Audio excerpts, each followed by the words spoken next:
The Lord is my shepherd, I shall not want. He maketh me to lie down in green pastures. He leadeth me beside the still waters. He restoreth my soul. He leadeth me in paths of righteousness for his name's sake. Though I walk through the valley of the shadow of death, I will fear no evil. I will show you fear in a handful of dust. What are the roots that clutch? What branches grow out of this stony rubbish? Son of man, you cannot say or guess, for you know only a heap of broken images, where the sun beats and the dead tree gives no shelter, the cricket no relief, and the dry stone no sound of water. Only there is shadow under this red rock. Come in under the shadow of this red rock, and I will show you something different from either your shadow at morning striding behind you, or your shadow at evening rising to meet you. I will show you fear in a handful of dust. I will fear evil. I will fear no evil. For thou art with me, thy rod and thy staff they comfort me. Thou preparest a table before me in the presence of mine enemies. Thou anointest my head with oil, my cup runneth over. Surely goodness and mercy shall follow me all the days of my life, and I will dwell in the house of the Lord forever.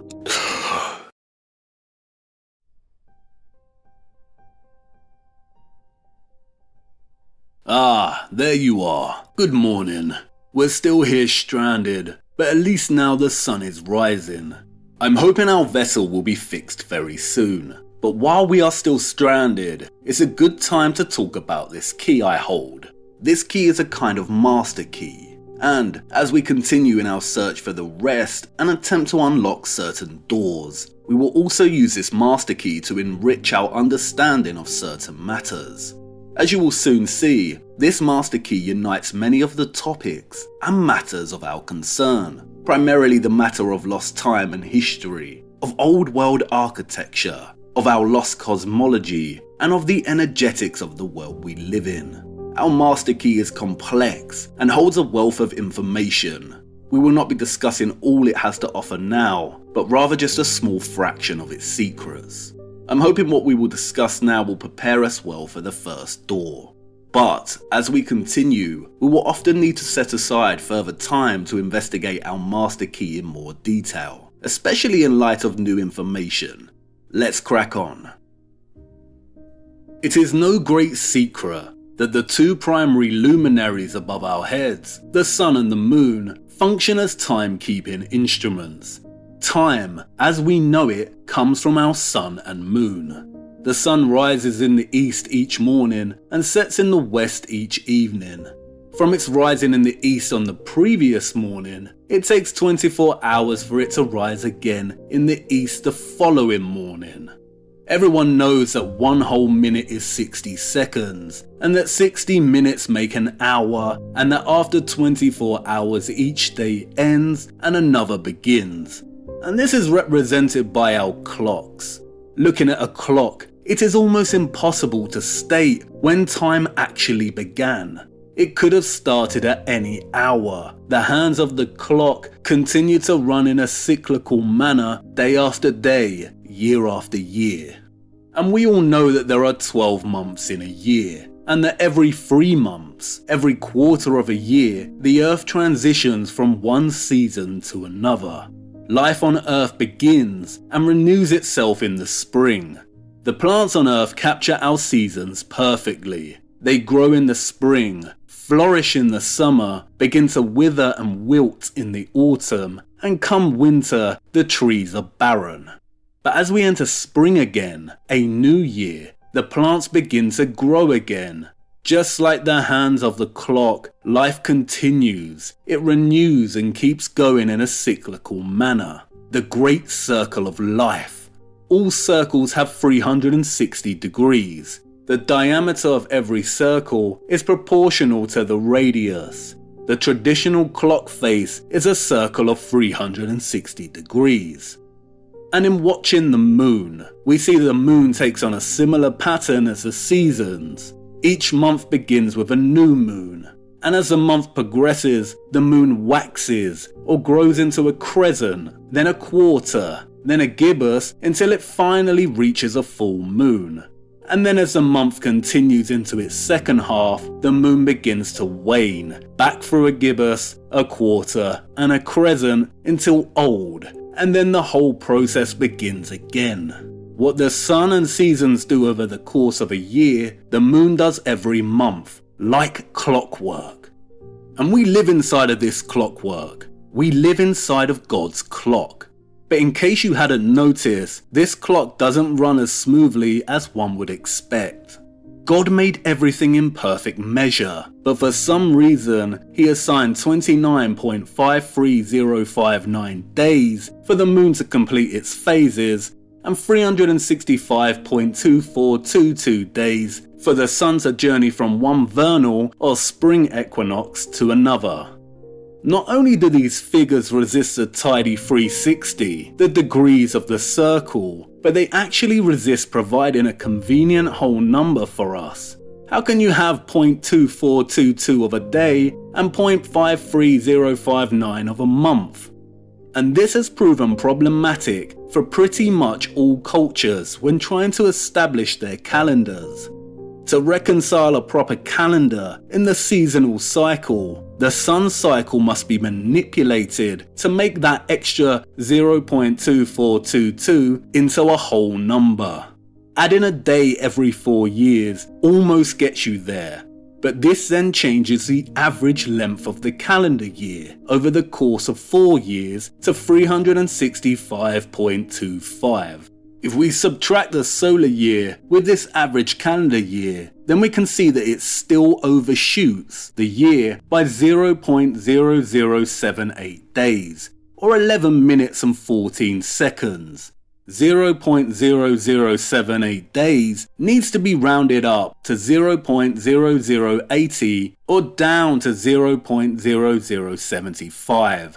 There is always a remainder. To reconcile this issue, those in charge of establishing official calendars employ intercalation. Intercalation in timekeeping is the insertion of a leap day, week, or month into some calendar years to make the calendar follow the seasons or moon phases.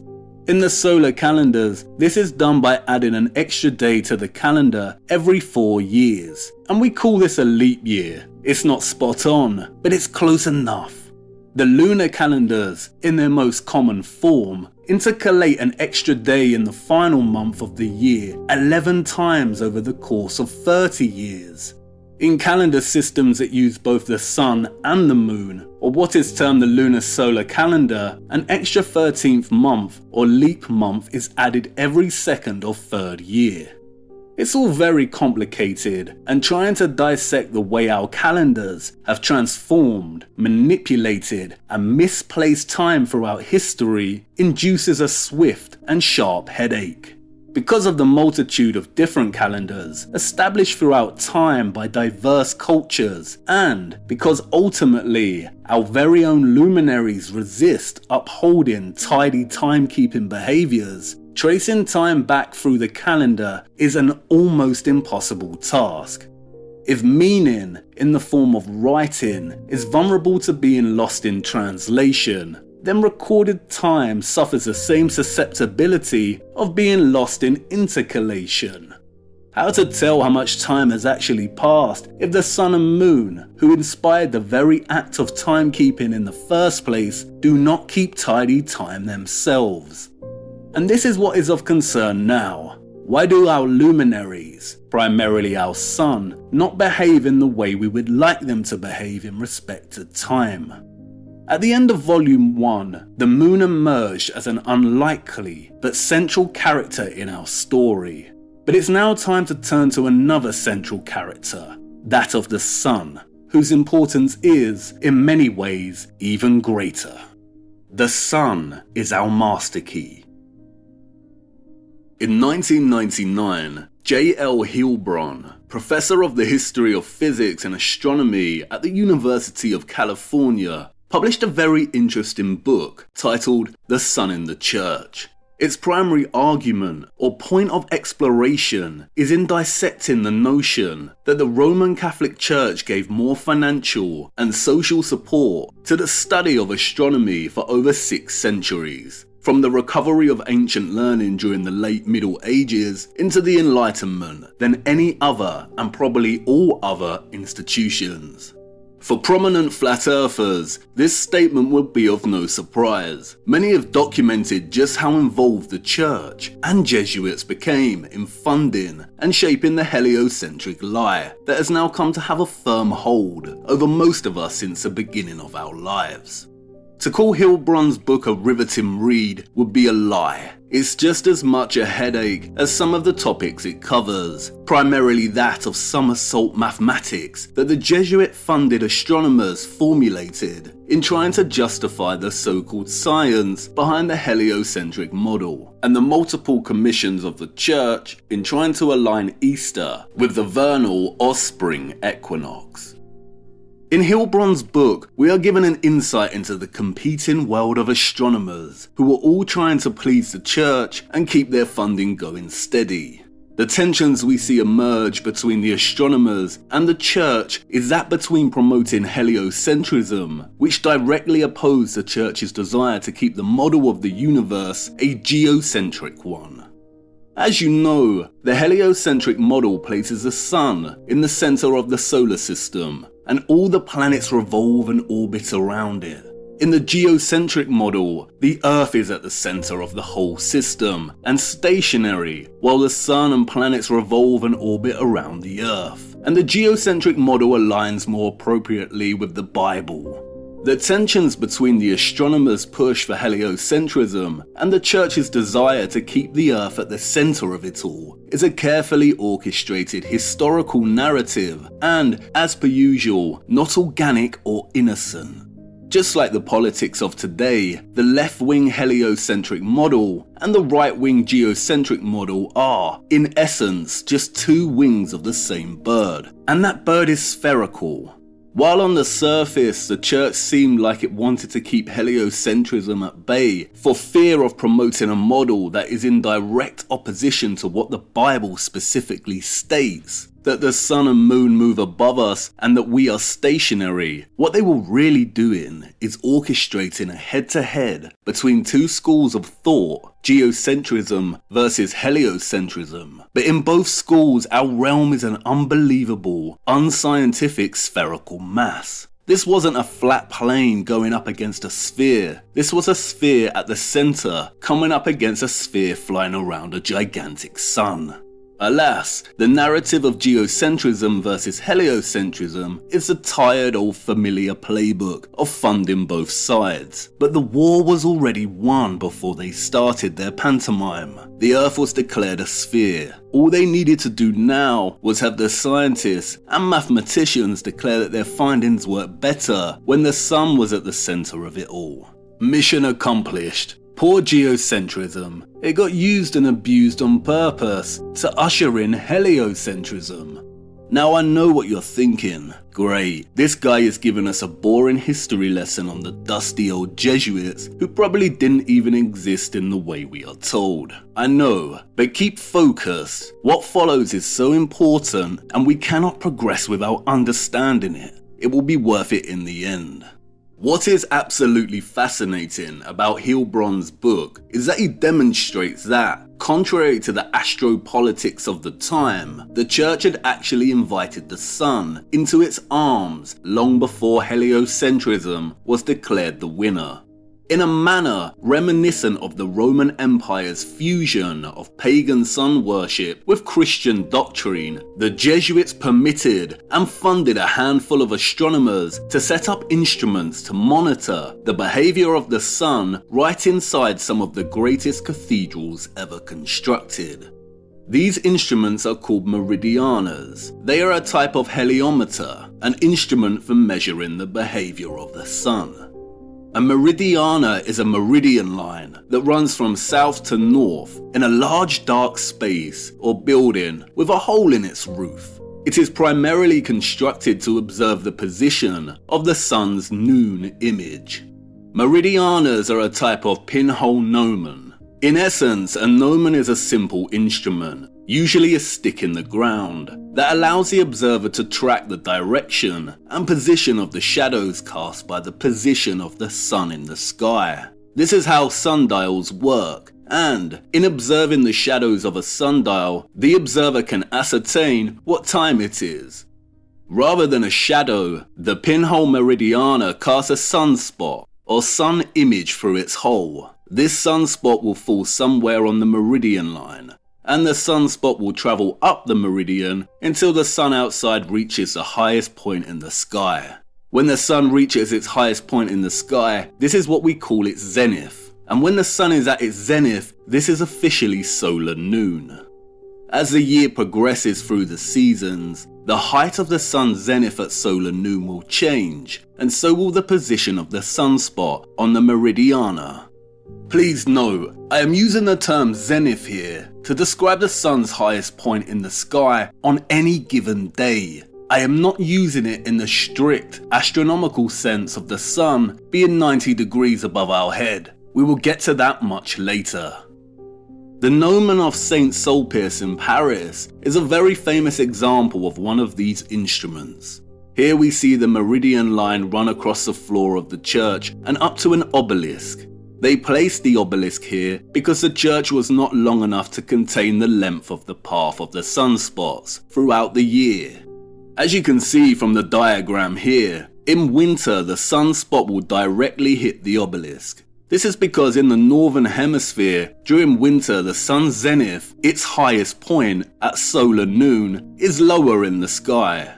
As the year progresses through to spring, the sunspot will have tracked down from the obelisk and fall on the circle near the middle. This is the marker for the spring equinox. During the spring equinox, the sun's zenith is higher at solar noon than during the winter months. And as the summer begins, the sunspot will have journeyed all the way up to the start of the meridian line here. Solar noon during summer is when the sun reaches its highest point in the sky during its annual journey. As autumn begins, the sun's highest point becomes lower in apparent height, and the sunspot makes its way back to the circle here for the autumn equinox. Now that's great. The astronomers of the Middle Ages and all the way up until the 19th century got their kicks out of creating holes in wonderful structures so they could watch the sunspot dance back and forth throughout the year. But this is not what they were really up to. They were monitoring the position of the sunspot annually and tracking the way it deviated between annual equinoxes and solstices. And maybe you're starting to think, hang on a minute, maybe the narrative is all fake and our advanced historical ancestors, the ones who built these huge structures that acted as energy generators, also made them function as huge gnomons to trap the luminaries. It's a fancy thought, but not quite. Establishing a meridiana was no easy feat. It often required astronomers to commission drastic reflooring of these structures in order to achieve a flat level. Giovanni Cassini's method of leveling the ground is an excellent example. As Hilbrun explains, Cassini dug a ditch along the calculated course of the line, placed a wooden canal in the ditch, and filled the canal with water to provide an accurate level. The irony. The leading historical figures of astronomy had to turn to the immutable and uncurvable nature of water to achieve an accurate level so they could track the movement of the sun. Did they know, or were they just blinded by obsessively looking at the sun? The question we need to ask, however, is why were the astronomers between the 1500s and 1800s obsessively tracking the sun's position during the equinoxes and solstices? We must now turn our attention to what the sun above us is actually doing. And it's time to talk about the obliquity of the ecliptic and the precession of the equinoxes again. Now, I broadly introduce these concepts in our examination of the moon. What I now need you to do is forget everything we explored here and in this model that I presented. We will return to it much later, but for now, forget it. To understand a crucial aspect of our master key, I need to discuss these concepts first of all, and ironically, in heliocentric model terms, and then geocentric plane model terms, or what is referred to as the flat earth model. What I am going to try and explain now is not hard to get your head around, but it is very complex, and I will try my best. As you know, in the heliocentric model, the Earth rotates on its axis, and in addition to doing this, it orbits the Sun. One rotation on its axis is a day, roughly 24 hours, and one full orbit of the Sun is a year, or 365.2422 days. Instead of the Earth's poles being situated upright on the globe, they are displaced at an angle of roughly 23.4 degrees. This is what we call the axial tilt. The Earth rotates on this axis. In the heliocentric model, the Earth's spin and orbit are not the only movements. There are also 3 Milankovitch cycles, named after the Serbian geophysicist and astronomer who theorized them, which describe the changes in the Earth's movement and the impact it has on seasonality and locality of solar energy. Accepted scientific theory posits that the Earth's axis is slowly changing. According to this theory, there are a handful of ways it is changing, and they are happening simultaneously and slowly. We have already spoken about one of these changes, the first Milankovitch cycle, that of the change in orientation of the Earth's rotational axes, or what is called the precession of the equinoxes. Because the Earth is apparently tilted and rotates, scientists have used the analogy of a spinning top to describe this kind of axial movement.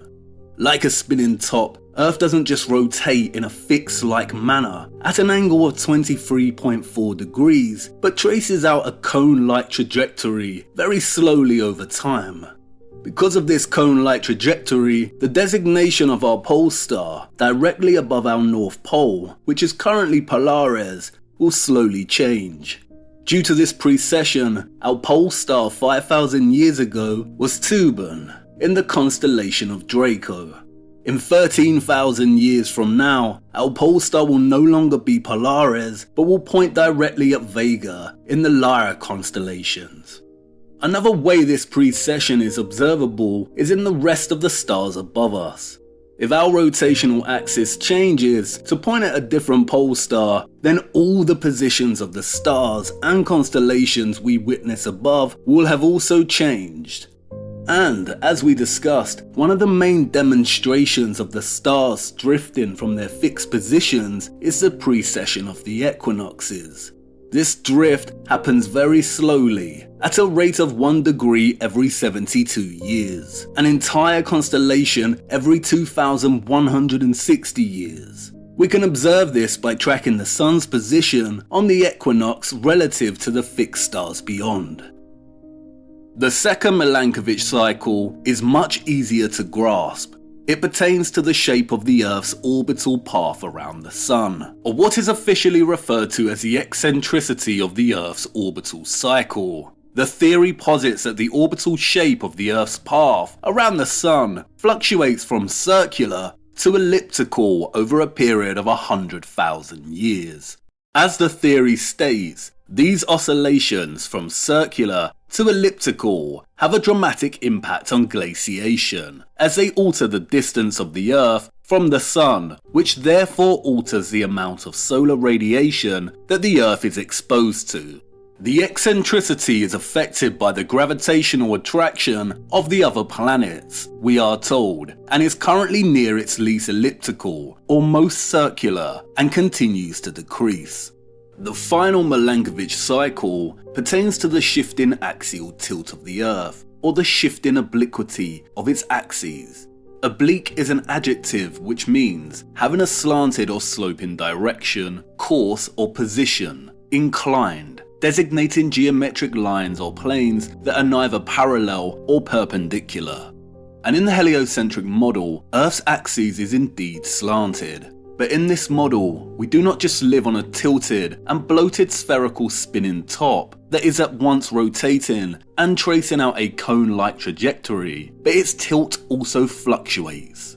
As you know, the current obliquity or tilt is 23.4 degrees, but this obliquity shifts and fluctuates between 21.1 and 24.5 degrees over a period of 41,000 years, we are told. And yet, despite all their models' complexity, we have yet to feel any motion in regard to the Earth.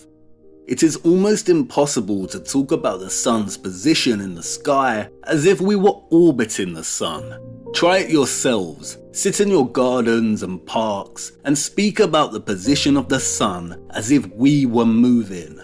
It's morning and sunrise, which means we have spun half our cycle since yesterday evening. It feels weird to speak this way because it is unnatural. And this is because we do not feel any motion in regard to the Earth. What we actually perceive with our own eyes is the sun changing its path in the sky throughout the year. So let's try and conceptualize what this obliquity of the ecliptic looks like here on Earth. And to do this, let's head over to the equator for the equinox.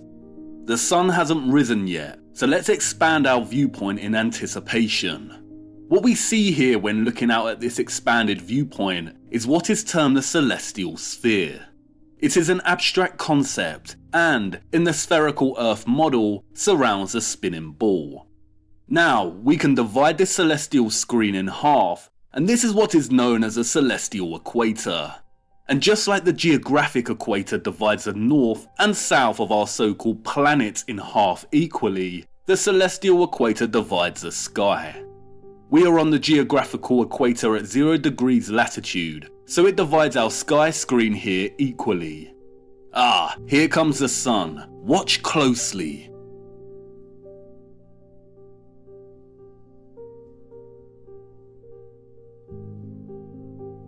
As you can see, when positioned on the equator during the equinox, the sun reaches its true zenith, which means it is directly overhead at 90 degrees. As you can also see, the sun travels the celestial equator here perfectly. It is currently 1 PM. It will continue to traverse the celestial equator until it sets. Now, let's rewind the sun to 1 PM and see what happens as we progress through the months of the year, keeping our time fixed at 1 PM. As you can see, the sun at 1 PM changes position.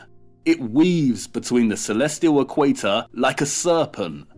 As you can see, the celestial equator remains fixed here, but there is another line carrying the sun. This line is called the ecliptic. And as you can also see, the ecliptic has both northerly and southerly limitations. The sun does not track past this line to the north and this line to the south in its annual journey.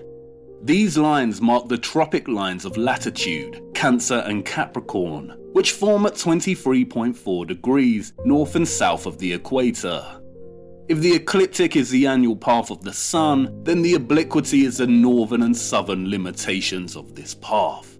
There is no 23.4 degrees tilt of the Earth, but the sun deviates 23.4 degrees either side of the celestial equator during its annual journey. I understand this is quite hard to visualize, so let's spend some more time on it. To conceptualize this, we will use 4 different points in the year: the equinoxes and the solstices. Here is the path of the sun throughout the day at the equator during the spring equinox. And now the summer solstice. And the autumn equinox.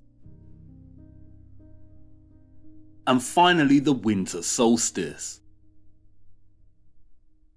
As you can see, there are 2 forms of motion here in regard to the sun. The first is a daily motion across the sky, and the second is the yearly drifting of this daily motion to the tropic lines of latitude and back. The annual drifting of the sun to the tropic lines is the obliquity of its path. Let's now relocate to 50 degrees latitude in the northern hemisphere and see what this looks like from this location. This is the spring equinox. And now the summer solstice.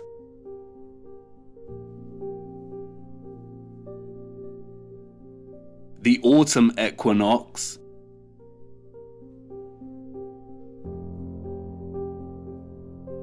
and finally, again, the winter solstice. While it appears that the sun's height is changing throughout the year, it is ultimately an optical illusion. For instance, during the solstices at 50 degrees latitude north, it appears that the sun is higher in summer and lower in winter. But if we change our perspective to face southwest and combine the two images, you can see the sun is not increasing and decreasing in height during its annual journey, but its location relative to the celestial equator changes. Therefore, it looks higher in the summer in the northern hemisphere as it is journeying the Tropic of Cancer, and therefore closer to those living in this location. And it looks lower in the winter as it journeys the Tropic of Capricorn as it is further away. There is a very profound paradox surrounding this, and we will explore it much later in our journey. But play around with vanishing point vectors and it may become apparent. In all its simplicity, the obliquity of the ecliptic is nothing more than the geographic limitations of the sun's annual pathway. And these limitations are located at 23.4 degrees north and south of the equator. And as you saw in this demonstration, the sun's annual journey across its ecliptic pathway forms like a serpent sine wave or energized helix. You can also see that at some point the ecliptic line traverses the celestial equator. This occurs twice a year, and this is what we call the equinoxes. It is the meeting of two lines. And you can see here on the equinox, when the sun is at solar noon, that the cross these lines form visually represents the obliquity of the sun's path. There is a 23.4 degree difference between both the ecliptic pathway of the sun and the celestial equator. This is the obliquity of the ecliptic, or what the scientists have termed E. And it's because of the obliquity, because the sun drifts between the northern and southern tropics annually, that we have changing seasons. The heliocentric model posits that the obliquity of the sun's apparent pathway in the sky above us is due to the Earth's axial tilt. In this model, the seasons occur because of the tilt of the Earth. For instance, as the Earth journeys away from the spring equinox, the northern hemisphere tips more towards the sun due to the axial tilt. This means it is summer in the northern hemisphere. As the Earth rotates, the angle of its tilt changes, and therefore the seasons begin to change because of the variations in solar light and radiation hitting the northern and southern hemispheres. In the flat Earth model, it is the sun that is moving above us. This model attempts to capture the sun's path and its obliquity through the concept of a spiral coil. From the equator, the sun spirals inward until it reaches the Tropic of Cancer north at 23.4 degrees latitude. It then spirals outward back to the equator for the equinox, and then keeps going until reaching the Tropic of Capricorn south at 23.4 degrees latitude. And although this model's conception of the sun's annual pathway is not entirely accurate, it is accurate in its argument that it is the sun above us that is moving and that its annual pathway deviates from the equator. To summarize then, the annual path of the sun does not continually traverse the celestial equator, but deviates north and south on its ecliptic line, reaching a maximum of 23.4 degrees latitude. And the angle, or degrees, between the ecliptic pathway and the celestial equator is what is termed as the obliquity of the ecliptic, or E. And in addition to the seasons, one of the key ways this obliquity and the second Milankovitch cycle of eccentricity affects our lives here on Earth is in the difference between the hands of the man-made clock and the actual behaviour of the sun clock above us. Hilbrand's research demonstrates that both the Church and the astronomers from the 16th century onwards were obsessed with monitoring the annual path of the sun and tracking any deviations that occurred each year. and they found that meridianas were a good way to do this. But the meridiana and the vast amount of sundials and other heliometers that were appearing in excess throughout European cities and towns up until the 19th century also provided a service to the locals. They were able to congregate around a sundial around local noon to reset their clocks. The locals could watch a shadow of the sundial approach noon and wind their clocks to make sure they were running on accurate time. But there was a problem, for you see, before the establishment of time zones and standardized time, noon happened at different times within the same country and even within the same city. As well as forming a reliance on town sundials, the locals also relied on church bells to chime at the right moment to ascertain the time and wind their clocks. But for those living in a city such as Rome, according to Hilbron, it might take 20 minutes or more for all the churches in the city to ring in the same hour. The disparity in sounding the hours among church clocks throughout Europe, he continues, was notorious.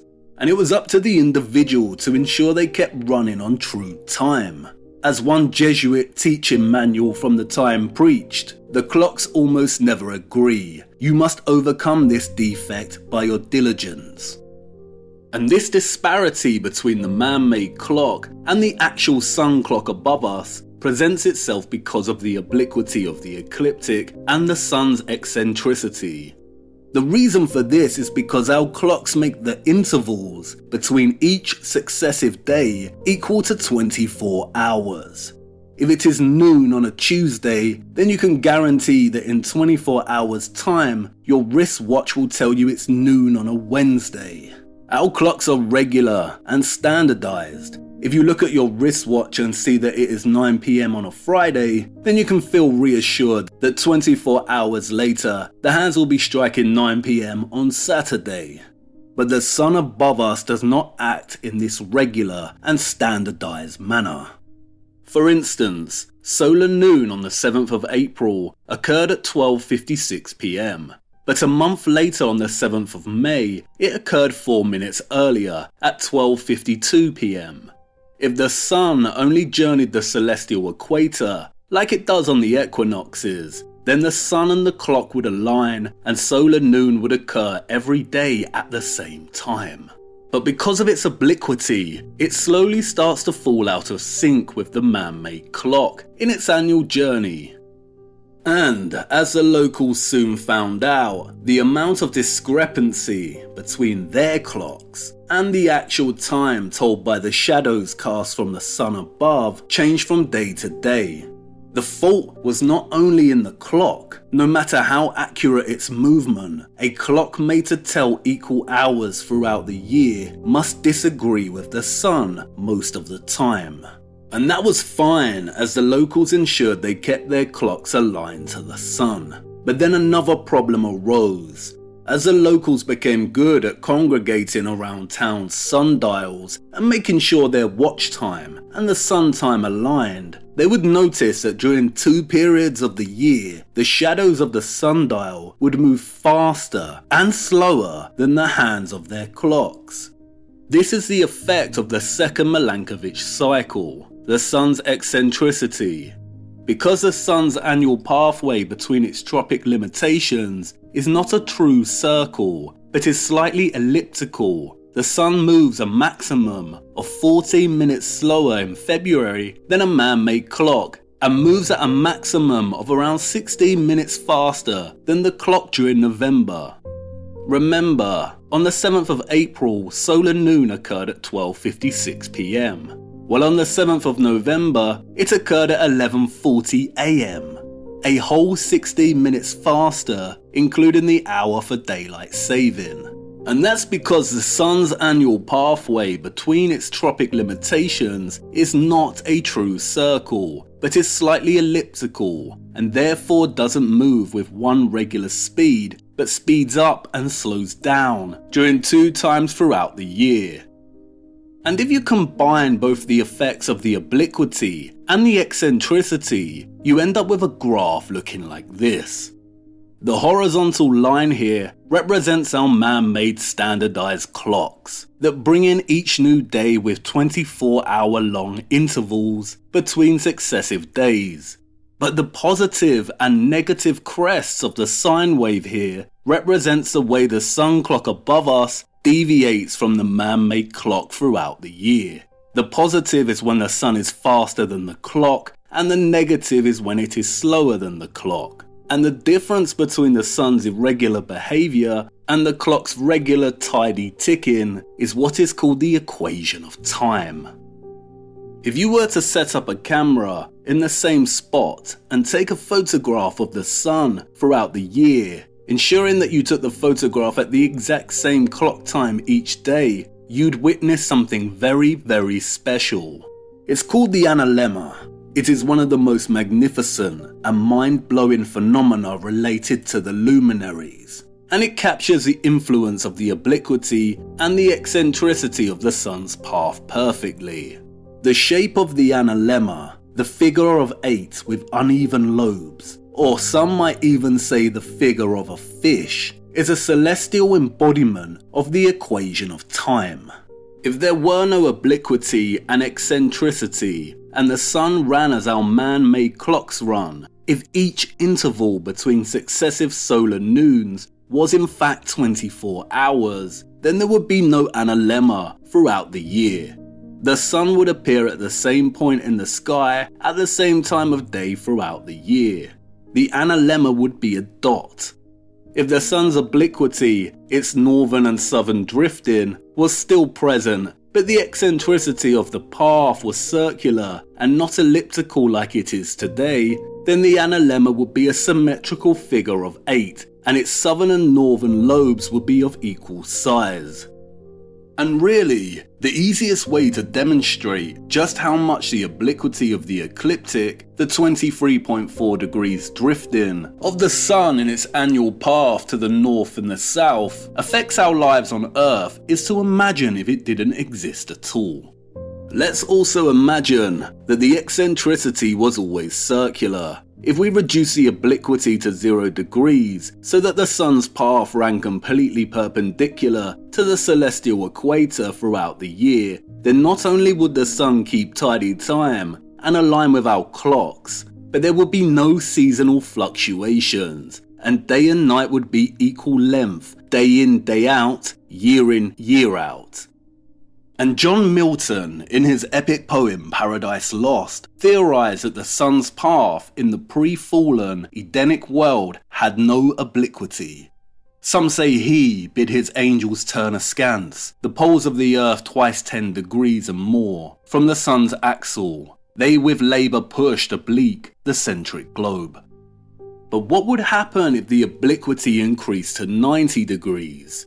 The limitations of the sun's path, the tropic lines of latitude, would then be relocated to here, and there would be a dramatic effect on seasonality. A lot of ice would melt, wouldn't you say? And here is where it gets very interesting.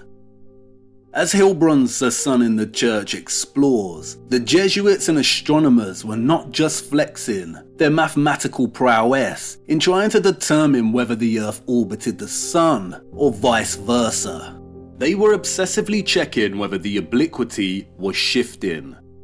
As early as 2000 BC, different cultures were measuring the obliquity, we are told. And it was widely believed during the Middle Ages that the obliquity oscillated around a mean value.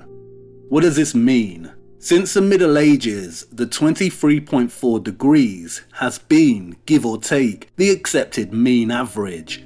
And Milankovitch later hypothesized that Earth's axial tilt varies over a 41,000 year period from 22.1 to 24.5 degrees. And like we just briefly demonstrated, if the angle of obliquity were to change, then both tropics would move in tandem.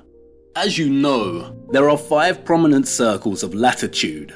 We have the Arctic and Antarctic circles, the Tropic of Cancer and Capricorn, and in the middle we have the equator. These lines of latitude are what is known as parallels. They are bound by one another. If one were to move, then another line of latitude would also move in parallel.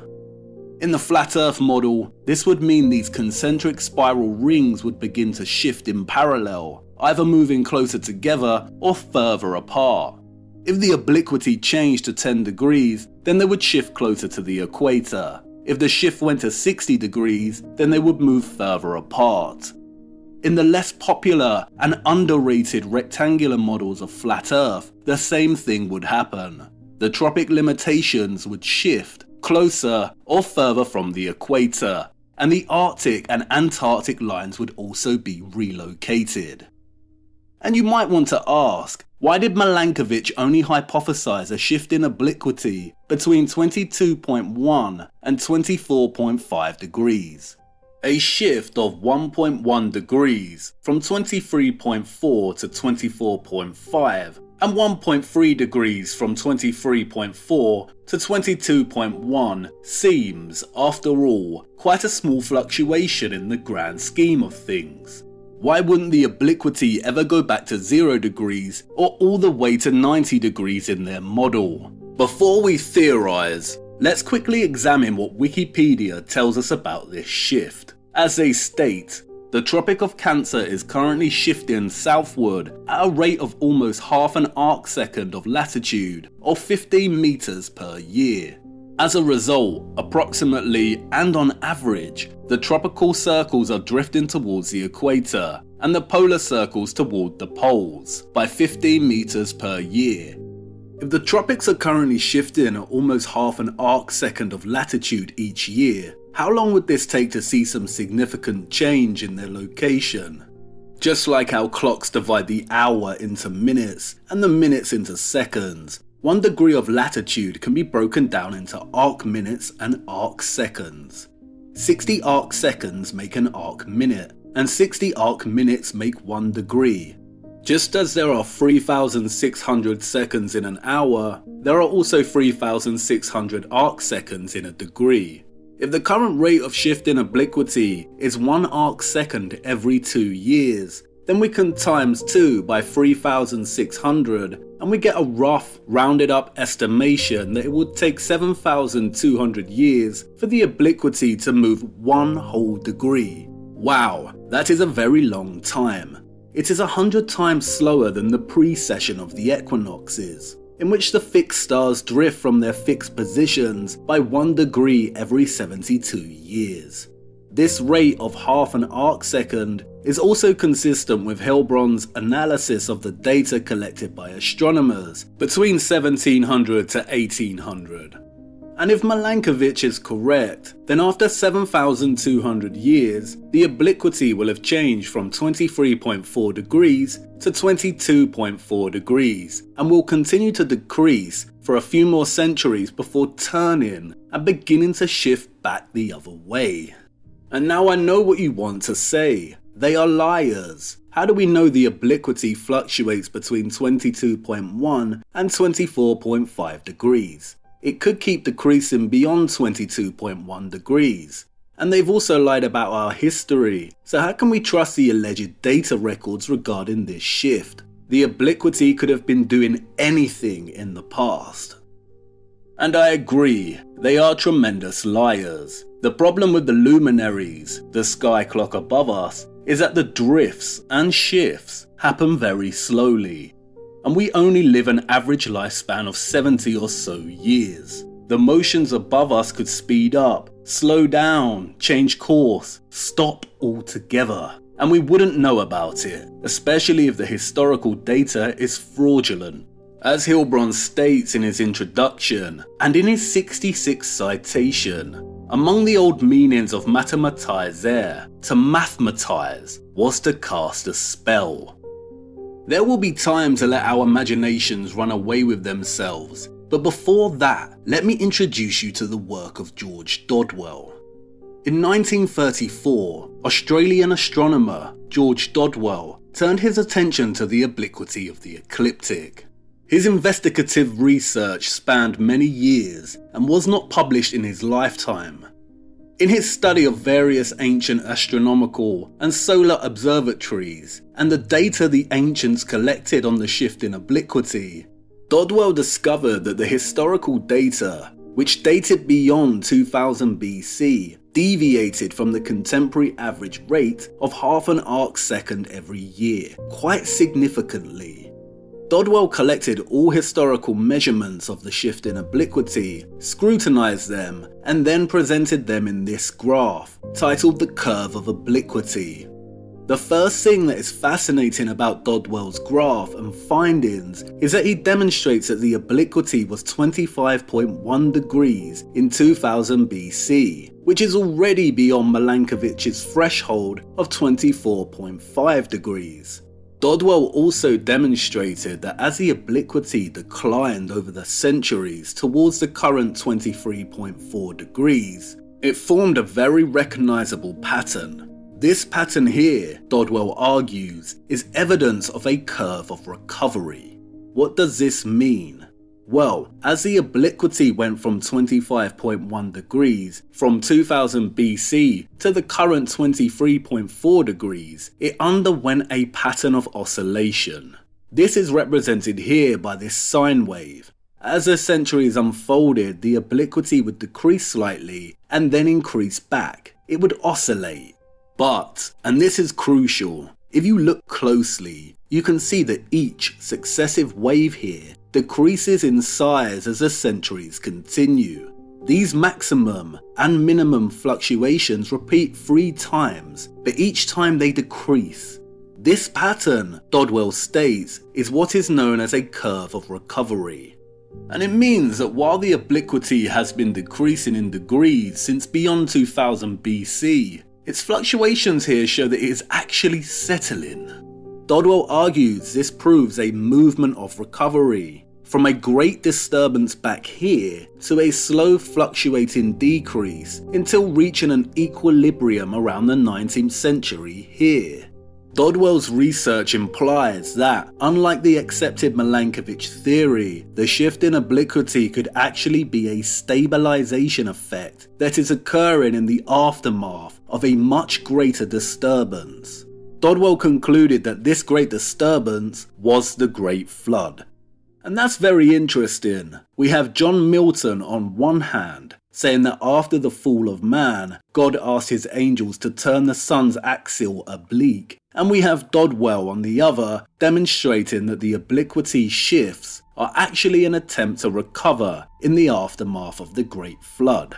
Could this be why our sun appears out of sync with time? Because a great historical event changed its course? And if Dodwell is correct, then that would mean that this event took place sometime before 2000 BC, or over 4,000 years ago. But what if our timeline is incorrect? What if they have added 1,000 years here or there? This graph would certainly compress if so. We will not be solving the problem of shift in obliquity. We are, after all, mere mortals with short lifespans. But these so-called ancient solar observatories do warrant some further investigation. Are they genuine, or just repurposed sites like the cathedral heliometers? I want to show you something now that's quite remarkable. Look.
Whoa.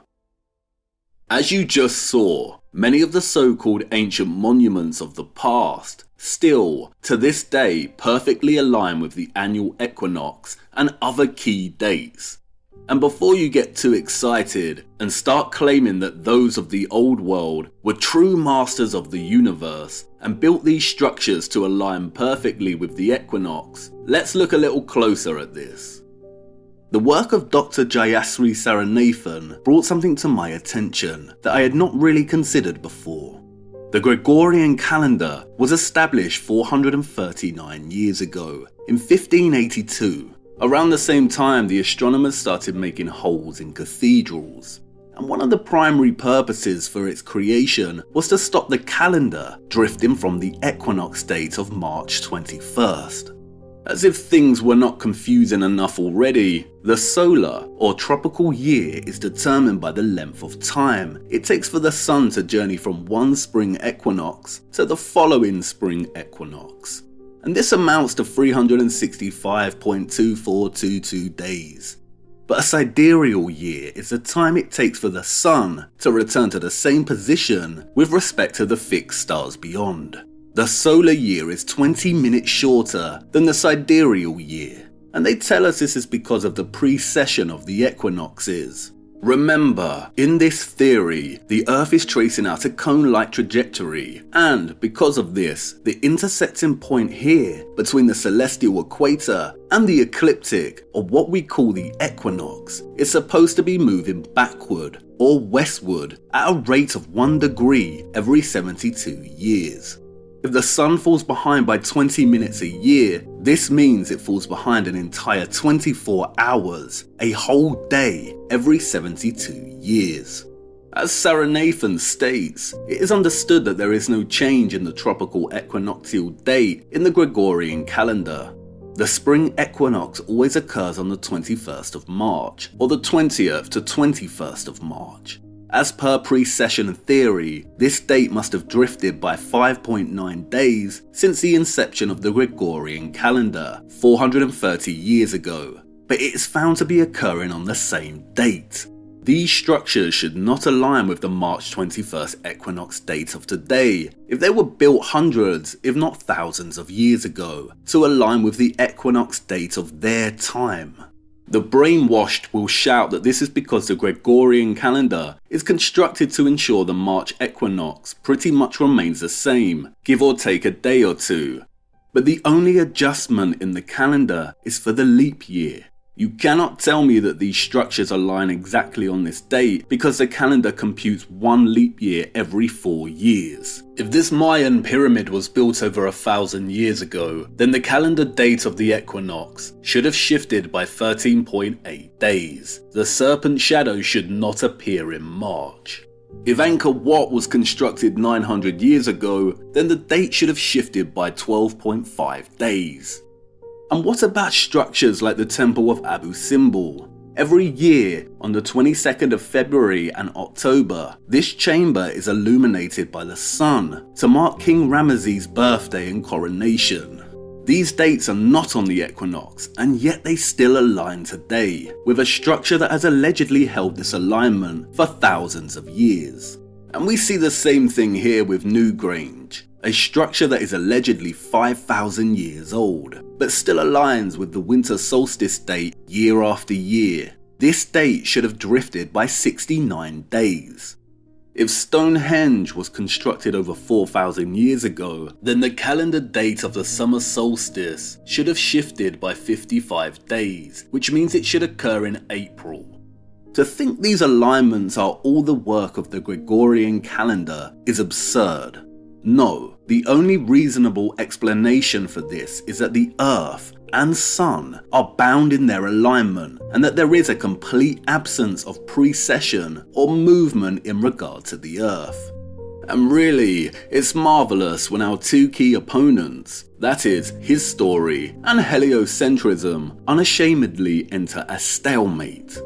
Mr. Tyson and Mr. Cox want you to believe that not only is our realm a spherical mass that orbits a gigantic sun, which squats stationary millions of miles away, But they also want you to believe that this spherical mass is tilted on its axis, wobbling and precessing. All the while, not one of our senses perceive this motion, and both the ancient structures of the past and the Gregorian calendar prove that there is no axial precession. They prove that the Earth and Sun are bound in their alignment, and it is the Sun that is moving relative to the fixed stars beyond.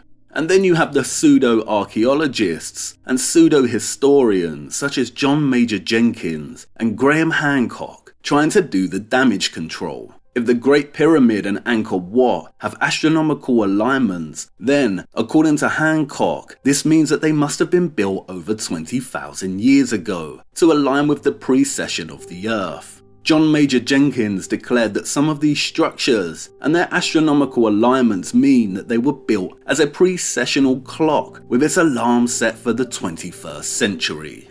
Yeah, right, it's one of the most ridiculous statements ever made. The Earth is not moving, it is the luminaries that are moving. And there we have it. Are the astronomers lying, or are the historians lying? They have a stalemate, but we have a checkmate. And here is the problem. How genuine are structures like Stonehenge, the Great Pyramid, Angkor Wat, the Temple of Abu Simbel? We do, after all, have proof of them moving and messing with structures like Stonehenge and Abu Simbel. Do you know when Angkor Wat was allegedly rediscovered by the West? In 1860. Why did it need rediscovering? Did you know that Angkor Wat was perfectly replicated for the colonial World's Fairs in Marseille and Paris in the early 20th century, just 60 years after its rediscovery? Just how old are some of these structures, especially the sites that align with the sun?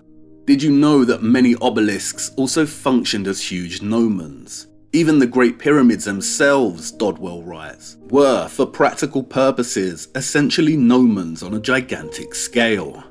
Do you know where they got the inspiration to use the obelisk in St. Sulpice? Ancient Rome.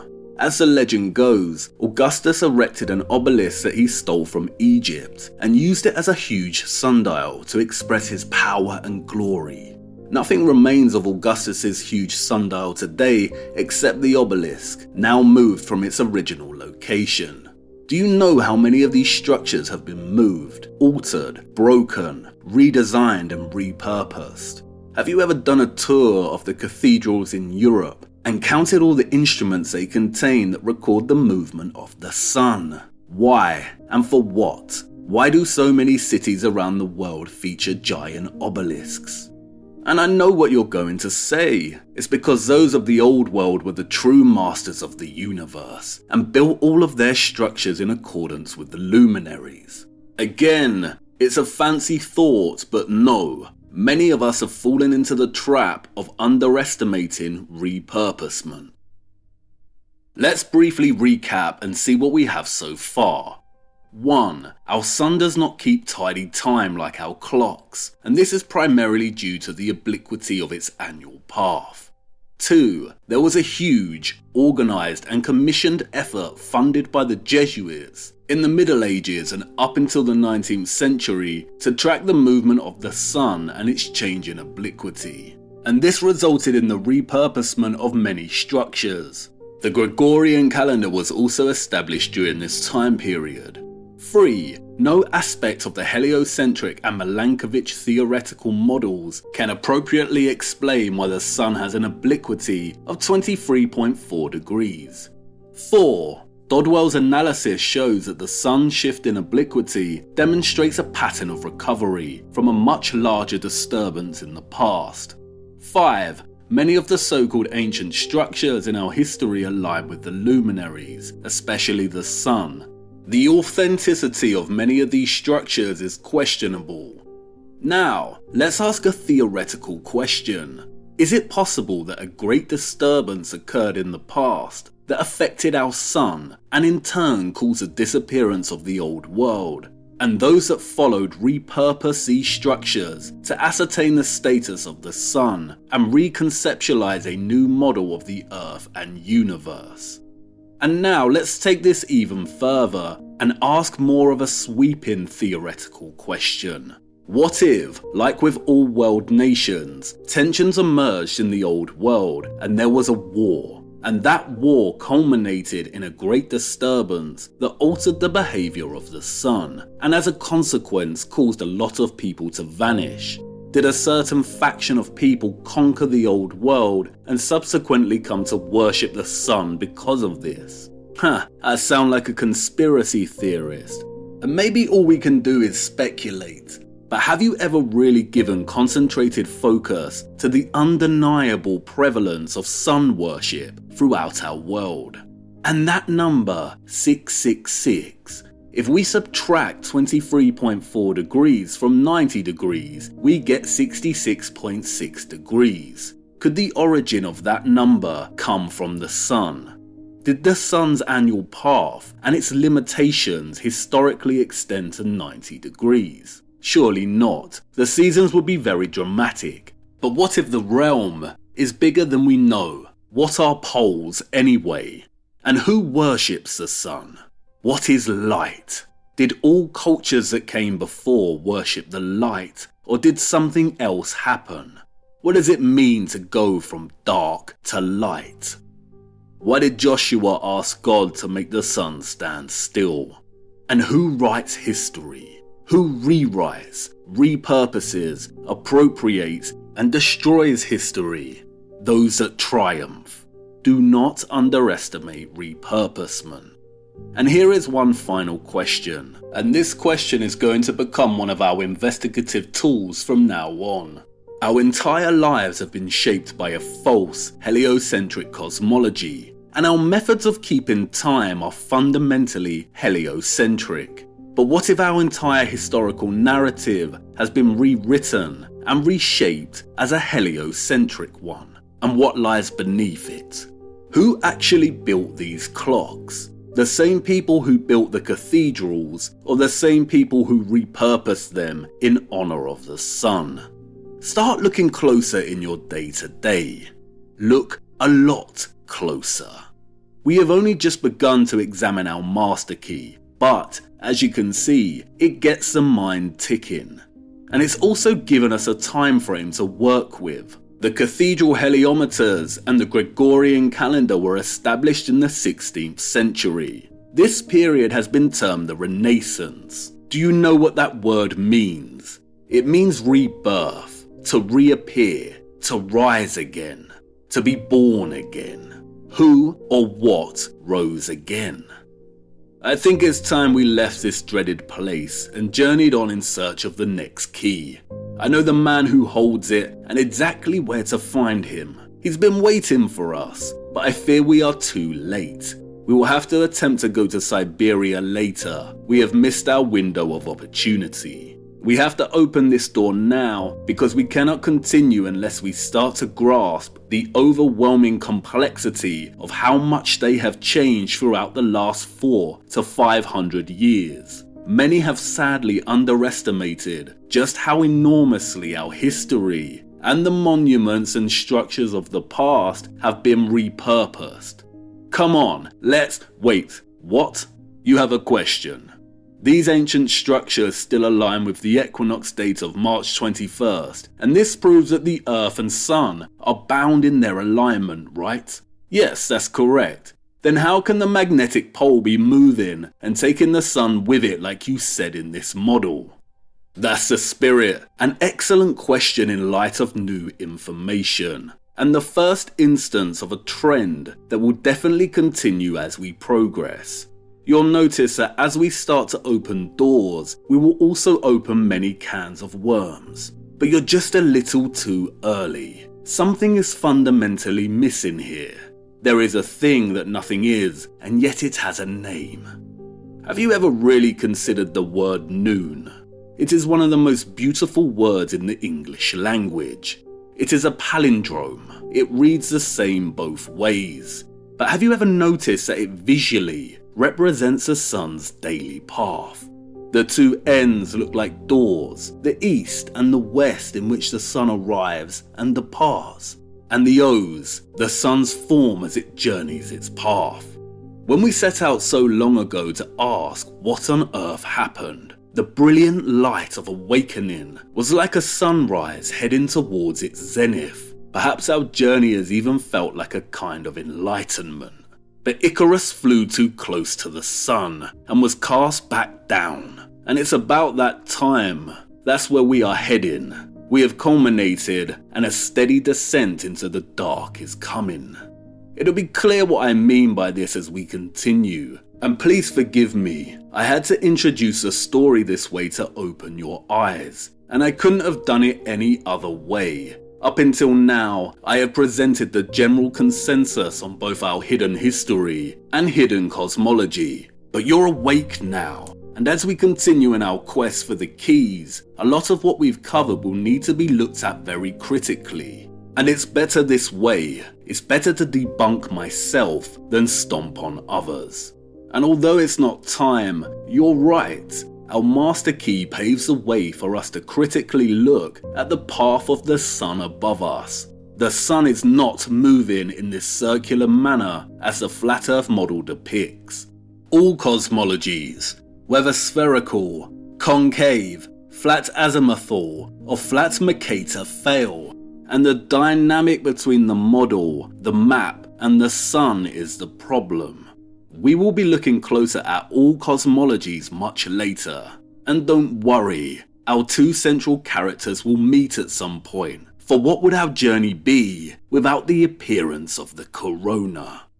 And we need to make a deal right now. If you are to continue on this journey, and we start uncovering things that do not hold up to critical investigation or no longer work, then we must let them go, no matter how much we have grown attached to them. Otherwise we will be carrying baggage, and we cannot afford another crash. So let's shake on it. Excellent. Ah, and look at that. Our vessel is fixed. We can finally journey onward. Let's get going. It's time to get this door wide open, and we are already late for a very important date. Let's just hope our man is still there waiting to give us the key.